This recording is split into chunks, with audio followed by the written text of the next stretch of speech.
सत्यानन्दचिदात्मने सर्वान्तरात्मने श्रीमद् वेङ्कटेशाय मङ्गलम्।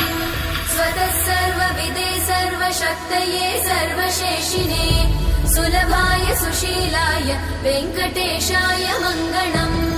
परस्मै ब्रह्मणे पूर्णकामाय परमात्मने प्रयुञ्जे परतत्त्वाय वेङ्कटेशाय मङ्गलम्। आकालतत्त्वमशान्तमात्मनामनुपश्यताम् अतृप्त्यमृतरूपाय वेङ्कटेशाय मङ्गलम्। प्रायस्वचरणौ पुंसां शरण्यत्वेन पाणिना कृपया दिशते श्रीमद् वेङ्कटेशाय मङ्गलम्। दयामृततरङ्गिण्यास्तरङ्गैरिव शीतलै अपाङ्गैः सिञ्चते विश्वं वेङ्कटेशाय मङ्गलम्। स्रग्भूषां